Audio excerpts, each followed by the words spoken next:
نحمد اللہ تعالی و نصلی علی رسولہ الکریم اما بعد۔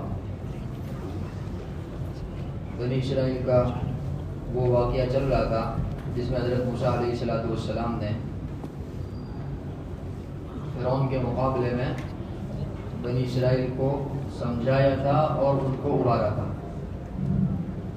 اب اسی واقعے کو اللہ رب العزت نے آگے سورہ یونس کے اندر بھی اور تھوڑی تفصیل کے ساتھ بیان فرمایا۔ اس میں سے کچھ اس واقعے کے جزئیات، اس کے کچھ حصے اللہ رب العزت نے یہ 11ویں پارے میں بھی ارشاد فرمائے جو آج کی تراویح میں پڑھا گیا۔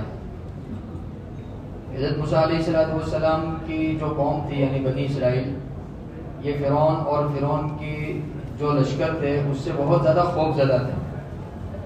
تو فما آمن لموسیٰ الا ذریۃ من قومہ، لشکر کی وجہ سے وہ غضب میں مبتلا تھے، تو اس وجہ سے بہت چند لوگ ایمان لائے، زیادہ ایمان نہیں لائے۔ حالانکہ فرعون جو تھا وہ زیادہ ظلم کرنے والا تھا، وَإِنَّهُ لَمِنَ الْمُسْرِفِينَ، بہت زیادہ حد سے تجاوز کرنے والا تھا۔ حضرت موسیٰ علیہ السلام نے اپنی قوم کو سمجھایا، جیسے 9ویں پارے کے اندر بھی کچھ سمجھانے کا انداز اللہ پاک نے بیان فرمایا، اب یہاں ایک الگ انداز سے سمجھا رہا حضرت موسیٰ کہ یا قوم ان کنتم آمنتم باللہ فعلیہ، اگر تم واقعی طور پر اللہ رب العزت پر ایمان رکھتے ہو تو تم سچے پکے مومن بن جاؤ، اور فرعون سے اور اس کے لشکر سے گھبرانے کی ڈرنے کی ضرورت نہیں ہے۔ تو ان کی قوم کہنے لگی کہ فقالوا علی اللہ توکلنا، کہ ہم نے اپنے رب پر مکمل بھروسہ کیا۔ پھر انہوں نے ایک دعا مانگی اللہ پاک سے، اللہ پاک نے ان کی دعا قبول کی، اور دعا کیا دی؟ ربنا لا تجعلنا فتنة للقوم الظالمین۔ یہ دعا ہمیں بھی مانگنی چاہیے۔ اگر حالات خراب ہوتے ہیں اور موجودہ زمانے میں طرح طرح کی باتیں چلتی ہیں تو پھر اس دعا کا اہتمام ہونا چاہیے۔ یہ دعا پڑھیے، ربنا لا تجعلنا فتنة للقوم الظالمین۔ اس کا ترجمہ ہوتا ہے کہ اے رب ذوالجلال تو ہمیں ظالم قوم کے لیے ایک آزمائش کی چیز مت بنا، یعنی ظالم قوم کو ہم پر مسلط مت فرما۔ بنی اسرائیل کی اللہ رب العزت نے دعا قبول فرمائی، اور اللہ پاک فوراً فرماتے ہیں کہ وَنَجِّنَا بِرَحْمَتِكَ، کہ ہم نے قوم کافرین سے، قوم فرعون سے حضرت موسیٰ علیہ السلام کی قوم کو کیا فرمائی؟ نجات فرمائی۔ وَنَجِّنَا بِرَحْمَتِكَ، یہ بھی ایک دعا ہے کہ نَجِّنَا بِرَحْمَتِكَ مِنَ الْقَوْمِ الْكَافِرِينَ۔ اب حضرت موسیٰ علیہ السلام کی طرف اللہ رب العزت وحی بھیج رہے ہیں، وَأَوْحَيْنَا إِلَى مُوسَىٰ وَأَخِيهِ، حضرت موسیٰ اور ان کے بھائی حضرت ہارون کیا وحی بھیجی کہ آپ لوگ مصر شہر کے اندر اپنے گھروں کو قائم کرو، وہاں پر قیام کرو، نمازوں کا اہتمام کرو، اور ایمان والوں کو بشارت سنا دو کہ ان قریب ان کی حکومت آنے والی ہے، ان قریب اللہ رب العزت دروازے کھولنے والا ہے۔ اب دیکھو اللہ رب العزت کہاں جانے کا کہہ رہے؟ مصر میں، جہاں فرعون کی حکومت تھی۔ اللہ پاک کہہ رہے کہ ڈرنے کی اور گھبرانے کی ضرورت نہیں ہے، تم لوگ جاؤ مصر میں جاؤ اور وہاں پر اپنے گھروں کو قائم کرو اور وہاں نمازوں کا اہتمام کرو۔ اللہ نے یہ خاص طور پر ارشاد فرمایا، اقیموا الصلاۃ، کیا فرمایا؟ نمازوں کا اہتمام کرو۔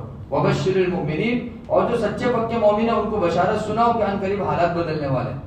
تو حضرت موسیٰ علیہ السلام نے اسی درمیان میں اللہ رب العزت سے ایک بات ارشاد فرمائی کہ ربنا، اے میرے پروردگار، انک آتیت فرعون وملأہ زینۃ واموالا فی الحیاۃ الدنیا، کہ رب ذوالجلال آپ نے فرعون کو اور فرعون کے لشکر والوں کو خوب سارا مال عطا فرمایا، خوب ساری زینت عطا فرمائی ہے۔ تو آپ نے یہ جو اس کو اتنا سادہ جو دبدبا اور اتنا زیادہ مال اور حکومت عطا فرمائی ہے، یہ تو لوگوں کو آپ کے راستے سے بھٹکاتا ہے، لیضلوا عن سبیلک۔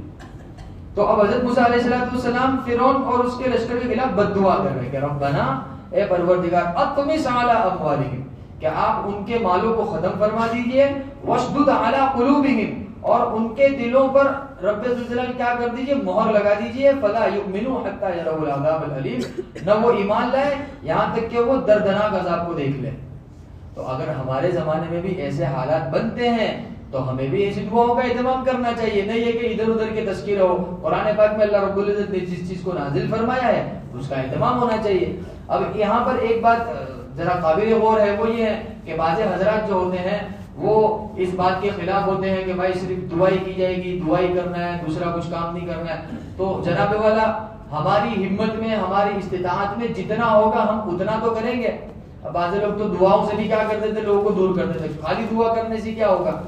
بعض لوگوں کے ذہن میں یہ بات ہوتی ہے نا، وہ بہت جذباتی ہوتے ہیں، ان کے جو جذبات قابو میں نہیں رہتے، وہ خالی دعا کرنے سے کیا ہوگا، صرف دعا کرنے سے کیا ہوگا، آگے بڑھنا پڑے گا، یہ کرنا پڑے گا، وہ کرنا پڑے گا. اللہ رب العزت نے حضرت موسیٰ علیہ السلام کے زمانے کے جو حالات تھے اس کو تفصیل کے ساتھ 28 پاروں میں بیان کرنا، صرف ایک پارے میں نہیں، 2 پارے میں نہیں. حضرت موسیٰ علیہ السلام کی قوم کا اللہ رب العزت نے کتنے پاروں میں تذکرہ فرمایا؟ 28 پاروں میں. اللہ بار بار دہرا رہا ہے. کیوں دہرا رہا ہے؟ تاکہ قیامت تک کے پیدا ہونے والے مسلمان اللہ رب العزت کے اس انداز کو سمجھ سکے کہ اللہ دراصل بدلانا کیا چاہتا ہے. یہاں پر بھی حالات ایسے ہی تھے. حضرت موسیٰ علیہ السلام کے زمانے کا جو یہ واقعہ اللہ پاک نے بیان فرمایا، ایمان والوں کے لیے جینا دوبر ہو گیا تھا، ایمان والوں کے لیے اللہ رب العزت کی عبادت کرنا مشکل ہو گیا تھا. اب ہمارے ابھی تقریباً ایسے حالات بنتے جا رہے ہیں. تو ایسے موقع پر ہمیں کیا کرنا چاہیے؟ قرآن پاک میں کیا ہمارے لیے رہنمائی ہے؟ وہ یہ ہے کہ حضرت موسیٰ علیہ السلام کی قوم کے سامنے جب ایسے حالات آئے تو پھر حضرت موسیٰ علیہ السلام نے اللہ پاک سے دعا فرمائی. اور کیا دعا کے اندر یہ بات اللہ رب العزت کہہ رہے، تو ہم بھی تو اپنی دعا میں یہ بات کہہ سکتے ہیں. حضرت موسیٰ علیہ السلام کیا کہتے ہیں؟ ربنا، اے پروردگار، انک آتیت فرعون وملئہ زینۃ واموالا فی الحیاۃ الدنیا، کہ رب الجلال آپ نے تو فرعون کو اور فرعون کے لشکر والوں کو دنیا کا ساز و سامان دے رکھا ہے، اور یہ اس کی وجہ سے لوگوں کو تیرے راستے سے بھٹکاتے ہیں. تو ہم بھی تو اپنی دعاؤں کے اندر اللہ پاک سے کہہ سکتے ہیں. اللہ پاک تو وہی ہے نا جو حضرت موسیٰ علیہ السلام کے زمانے میں تھا. اللہ تو چینج نہیں ہوتا، اللہ تو ایک ہی ہے، اللہ تو واحد احد ہے. تو ہم بھی تو اپنے رب سے کہہ سکتے ہیں، جس کا بھی تذکرہ کرنا اس کا نام لے کر ہم کہہ سکتے ہیں رب ذوالجلال آپ نے ان کو حکومت دی، ان کو حکومت دی. لیکن یہ کیا کر رہے ہیں کہ آپ کے دین کی محنت کے سلسلے میں یہ رکاوٹ بن رہے ہیں. ربنا اطمس علینا اطمس علی اموالہم، کہ رب ذوالجلال آپ ان کے مالوں کو ختم فرماؤ، واشدد علی قلوبہم، ان کے دلوں کو سخت فرماؤ، فلا یؤمنوا حتی یروا العذاب العلیم، نہ یہ ایمان لاوے تاکہ یہ کیا کر لے دردناک عذاب کو دیکھ لے. اللہ نے دعا قبول کر لی. اللہ پاک فرماتے ہیں قال قد اجیبت دعوتکما، حضرت موسیٰ اور حضرت ہارون کی دعا قبول ہوئی. اور اللہ پاک نے ارشاد فرمایا فاستقیما ولا تتبعان سبیل الذین لا یعلمون، کہ تھوڑا سا صبر کرو، اللہ کی جانب سے حالات تبدیل ہونے والے ہیں. اب وہاں فرعون اور اس کا لشکر حضرت موسیٰ علیہ السلام کے مقابلے میں ادھر آیا اور بنی اسرائیل کو ختم کرنے کے لیے بالکل وہ ان کی بستیوں تک جا پہنچے، کیونکہ اللہ پاک نے کہا تھا کہ مصر میں پناہ لے لو. اب جب فرعون کو اور اس کے لشکر والوں کو پتا چلا کہ یہ لوگ تو ہمارے ہی ملک میں آ کر کے، ہماری حکومت میں آ کر کے رہنا شروع کر دیا، اتنے لیڈر ہو گئے، اتنے ہمت والے ہو گئے کہ آج تو ان کو کیا کر دیں گے، نیست و نابود کر دیں گے. اب فرعون جو ہے وہ اپنے لشکر کے ساتھ حضرت موسیٰ علیہ السلام کی قوم کو ختم کرنے کے لیے نکل چکا فل تیاری کے ساتھ. ادھر حضرت موسیٰ علیہ السلام کو علم ہوا، حضرت موسیٰ علیہ السلام بنی اسرائیل کو لے کر کے شہر سے باہر نکلے. اب فرعون کا لشکر حضرت موسیٰ علیہ السلام کے پیچھے، اس کے تعاقب میں حضرت موسیٰ علیہ السلام کی جماعت کے تعاقب میں وہ پورا لشکر چلا. اب آگے چلتے چلتے چلتے دیکھا کہ دریائے جو سمندر کا حصہ ہے کہ وہ آ گیا. اب آگے سمندر ہے، پیچھے لشکر ہے، وہ پورا ہی منظر اللہ رب العزت نے یہاں بیان فرمایا. اللہ رب العزت نے موسیٰ علیہ السلام کو حکم دیا القی عصاک، کہ اے موسیٰ اپنا عصا جو آپ کے ہاتھ میں اس کو پھینکو، آپ سمندر میں پھینکو. اللہ کی جانب سے حکم ہوا، حضرت موسیٰ علیہ السلام نے پھینکا، سمندر کے اندر کیا بن گئے کہ راستے بن گئے. یہ اللہ کی قدرت تھی، اللہ کی کبریائی تھی، راستے بن گئے. حضرت موسیٰ علیہ السلام اور بنی اسرائیل، اس وقت بھی بنی اسرائیل کو تھوڑا سا وہ شک ہوا کہ پتہ نہیں یہ کیا ہے، جادو ہے کہ کیا ہے. حضرت موسیٰ علیہ السلام سے کہنے لگے پہلے آپ جائیے.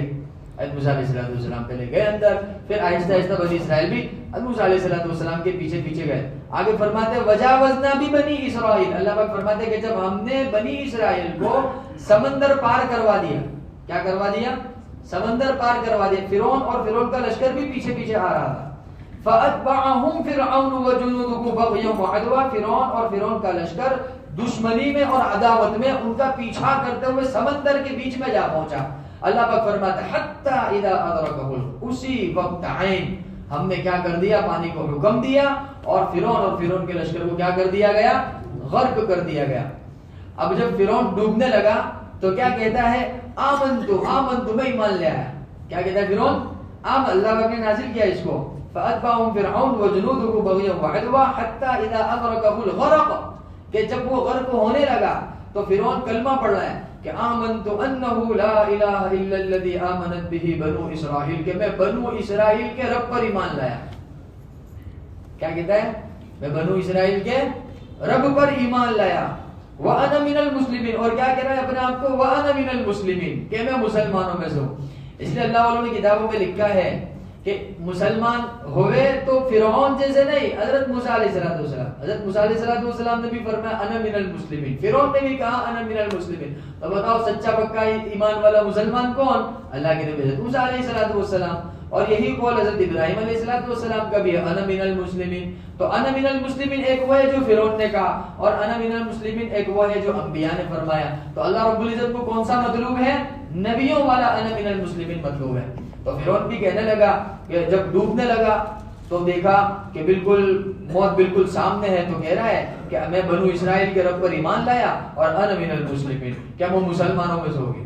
اللہ پاک فرماتا ہے آلآن، اللہ پاک کیا فرماتا ہے؟ آلآن، اب تمہاری عقل ٹھکانے آئی. وقد عصیت، حالانکہ اس کے پہلے تم نے کیا کی؟ بہت زیادہ نافرمانی کی، بہت زیادہ ظلم و ستم ڈھائے. قبل وکنت من المفسدین، اور اس کے پہلے تو تم فساد بچانے والوں میں سے. تو تم مسلمان نہیں ہو، مسلمان کبھی فساد نہیں بچاتا ہے. تم کہتے ہو میں مسلمان ہوں، فرعون کہنے لگا میں مسلمان، کہ نہیں تم مسلمان نہیں ہو. اللہ پاک فرماتے ہیں کنت من المفسدین، کہ نہیں تم تو فسادی ہو، فساد بچانے والا ہو. بی بی آسیہ کے ساتھ کتنا خطرناک اس شخص نے، اس ظالم بادشاہ نے ایسا رویہ اختیار کیا. حضرت آسیہ ان کا واقعہ اللہ رب العزت نے 28ویں پارے میں ایک سورت نازل فرمائی، سورت تحریم. اس کے دوسرے رکوع کی آخری آیات میں اللہ رب العزت نے اس واقعے کا تذکرہ فرمایا. واقعی طور پر بی بی آسیہ پر فرعون نے بڑے مظالم ڈھائے. اور اس مظالم کے صدقے طفیل میں حضرت بی بی آسیہ کو اللہ رب العزت نے یہ نعمت عطا فرمائی. کتابوں میں آتا ہے اللہ کے نبی صلی اللہ علیہ وسلم نے ارشاد فرمایا کہ میں جنت میں جانے کے بعد 2 لوگوں سے نکاح کروں گا. اس میں بی بی آسیہ بھی ہے. یہ ان کی ثابت قدمی اور ان کے ایمان کی بدولت اللہ کی جانب سے ان کو یہ انعام دیا گیا. تو بہرحال فرعون کے مظالم ان کے اوپر بھی بہت زیادہ تھے، بی بی آسیہ پر بھی بہت تھے. تو اللہ پاک نے اسی طرف اشارہ فرمایا کنت من المفسدین، تم تو فساد مچانے والے، لہذا آج تمہاری بخشش نہیں. فَالْيَوْمَ نُنَجِّيكَ بِبَدَنِكَ، اللہ پاک فرماتے ہیں کہ ہم تمہارے بدن کو لوگوں کے لیے کیا بنا دیں گے؟ عبرت کی چیز بنا دیں گے. لہذا دیکھو فرعون کا بدن، فرعون کا جو جسم ہے وہ اب تک لوگوں کے لیے کیا بنا ہوا ہے؟ عبرت کا نشان بنا ہوا ہے. اللہ پاک نے کہا قرآن پاک میں فَالْيَوْمَ نُنَجِّيكَ بِبَدَنِكَ لِتَكُونَ لِمَنْ خَلْفَكَ آیَةً، لِتَكُونَ لِمَنْ خَلْفَكَ آیَةً، تاکہ تمہارے بعد جو لوگ ایسے ظالم اور جابر پیدا ہو وہ ان لوگوں کے لیے کیا بن جاوے؟ عبرت اور نشانے کی چیز بن جاوے. کہ جس کے دل میں یہ تصور ہو کہ ہم ظالم ہیں، ہم یہ کر سکتے ہیں، ہم وہ کر سکتے ہیں. تو اللہ رب العزت نے گویا کہ پوری دنیا کے پیدا ہونے والے قیامت تک کے لوگوں کے لیے کیا بنا دی؟ عبرت کی چیز بنا دی. ہزاروں سال ہو گئے ابھی تک اس کا جسم گویا کہ اللہ رب العزت نے محفوظ رکھا ہے. لوگوں کے محفوظ رکھنے سے محفوظ نہیں رہا وہ. اللہ رب العزت نے قرآن پاک میں ارشاد فرمایا ہے فَالْيَوْمَ نُنَجِّيكَ بِبَدَنِكَ لِتَكُونَ لِمَنْ خَلْفَكَ آیَةً وَإِنَّ كَثِيرًا مِنَ النَّاسِ عَنْ آیَاتِنَا لَغَافِلُونَ. بہت زیادہ جو لوگ ہوتے ہیں وہ زیادہ تر لوگ ہماری آیتوں سے کیا رہتے ہیں؟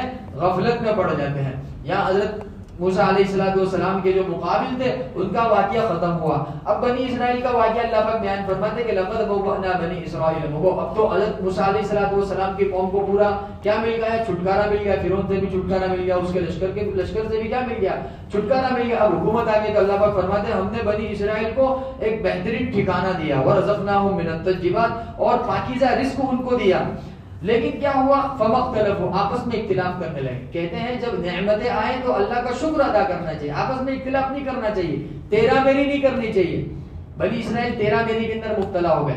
یہ تیرا میری آج ہمارے درمیان کے اندر بھی بہت پائی جاتی ہے. یہ تیرا ہے، یہ میرا ہے، وہ میرا ہے، یہ تیرا ہے. تو یہ فَمَخْتَلَفُوا، وہ اختلاف میں پڑ گئے. حالانکہ حَتَّى جَاءَهُمُ الْعِلْمُ، حالانکہ اللہ کی جانب سے فیصلہ کن بات موجود تھی. تورات کی شکل میں حضرت موسیٰ علیہ السلام پر جو کتاب نازل وہ موجود تھی، اس کے ذریعے سے کیا کرتے وہ اس کا فیصلہ کرتے، لیکن وہ اختلاف میں پڑ گئے. تو اللہ پاک نے فرمایا کہ اب قیامت کے دن اللہ ان کا فیصلہ کرے گا کہ ان ربک یقضی بینہم یوم القیامت فیما کانوا فیہ یختلفون. جس بات کو لے کر اختلاف کر رہے ہیں میدان محشر میں حساب ہوگا. اب اللہ رب العزت بنی اسرائیل کے جو ان کی جانب سے جو نافرمانیاں ہوئی، اللہ رب العزت تھوڑا کر کے ان کو کیا کر رہے ہیں، بیان فرما رہے ہیں. اور اخیر میں ایمان والوں کو اللہ رب العزت ایک نصیحت کرنا چاہتے ہیں، اور وہ نصیحت کیا ہے کہ وَاتَّبِعْ مَا يُوحَىٰ إِلَيْكَ وَاصْبِرْ حَتَّىٰ يَحْكُمَ اللَّهُ وَهُوَ خَيْرُ الْحَاكِمِينَ، کہ اللہ کے نبی صلی اللہ علیہ وسلم پر جو وحی نازل ہوئی ہے، اور وہ کیا ہے، یہ قرآن پاک. وہ کیا ہے، یہ قرآن پاک ہے. پوری امت مسلمہ کو اللہ پاک نصیحت فرما رہے ہیں. کہ سورہ یونس کی بالکل آخری آیت ہے، اس میں اللہ نے یہ کہا ہے کہ حضرت محمد صلی اللہ علیہ وسلم پر جو بھی نازل ہوا کہ اس کی اتباع کی جائے اور اس کے اوپر جما جائے یہاں تک کہ اللہ رب العزت کا فیصلہ آ جائے. یعنی فیصلہ آئے گا دو طرح کے فیصلے، یا تو موت کا فیصلہ یا قیامت کا فیصلہ. تو گویا کہ موت تک اللہ رب العزت نے ارشاد فرمایا کہ قرآن پاک کے اوپر ثابت رہنا ہے. اور پھر جب اللہ کا فیصلہ آئے گا، اگر آخرت قائم ہو گئی اور اللہ رب العزت فیصلہ لینے لگ گیا تو اللہ رب العزت سے بہترین فیصلہ لینے والا کوئی نہیں ہوگا. وہ خیر الحاکمین، وہ بہترین حکومت کرنے والا ہے. اور جب قیامت قائم ہو جائے گی تو بڑے بڑے جابر، بڑے بڑے بادشاہ، بڑے بڑے حکمران کہ سب کیا ہوں گے، نیست و نابود ہو چکے ہوں گے، مٹی ہو چکے ہوں گے. اور پھر اس وقت اللہ رب العزت ارشاد فرمائے گا لمن الملک اليوم، ذرا بتاؤ تو صحیح آج کس کی بادشاہت ہے، آج کون ہے جو ہمارے سامنے دندناتا پھر. لمن الملک اليوم، پھر اللہ خود کہے گا للہ الواحد القہار. وہ کہ اسی کی طرف اشارہ ہے. وہ خیر الحاکمین، کہ اللہ رب العزت کیا ہے، بہترین حکومت کرنے والا ہے، بہترین فیصلہ کرنے والا ہے. تو لہذا موجودہ زمانے میں یا آئندہ زمانے میں حکومت کے اعتبار سے کبھی حالات خراب ہو تو اس میں گھبرانے کی ضرورت نہیں ہے. اللہ رب العزت نے اس میں قرآن پاک میں ہمیں تسلی دی ہے. ایمان والوں کو تو گویا کہ اللہ کی جانب سے ڈبل انعام ہے. اگر ایمان والے کو تکلیف نہیں پہنچی تو راحت پہنچے گی، اور اگر تکلیف پہنچی تو اس کی تکلیف کے بدلے میں بھی اللہ اس کو کیا دے گا، ثواب دے گا. یہاں تک کتابوں میں لکھا ہے کہ ایمان والے کے سر میں درد ہوگا تو اس کے سر درد کی وجہ سے بھی اس کے درجات بڑھائے جائیں گے. ایمان والے کو کانٹا بھی چبھتا ہے تو اس کانٹا چبھنے پر اس کے منہ سے جو آہ نکلتی ہے اس آہ پر بھی اللہ رب العزت کے یہاں سے کیا ہوتے ہیں، درجات بلند ہوتے ہیں. تو لہذا گھبرانے کی، ڈرنے کی ضرورت نہیں ہے. راحت ملی تب بھی اللہ رب العزت کی نعمت ہے، اور اگر راحت کی بجائے حالات خراب ہوتے ہیں ہمارے مزاج کے اعتبار سے تب بھی اللہ رب العزت کی جانب سے کیا ہے کہ نعمتیں ہیں، نصرتیں ہیں، دنیا میں بھی اور آخرت میں بھی. اللہ کرم میں بات سمجھ میں آ جائے. سبحان اللہ. اس ویڈیو کو اپنے جاننے والوں، پریوار اور دوستوں میں شیئر ضرور کریں. کیا پتا آپ کا ایک شیئر کسی کی زندگی بدل دے. ویڈیو شیئر کرنے کے علاوہ آپ ایک کام اور کر سکتے ہیں، اور وہ ہے اس ویڈیو کو 1 لاکھ لائک تک پہنچانا. اگر ایک مسلمان ہونے کے ناطے گرو محسوس ہوا ہو تو اس ویڈیو کو لائک اور شیئر ضرور کریں. ایسی اور ویڈیو کو دیکھنے کے لیے ہمارے چینل کو سبسکرائب کریں، گھنٹا ضرور دبائیں.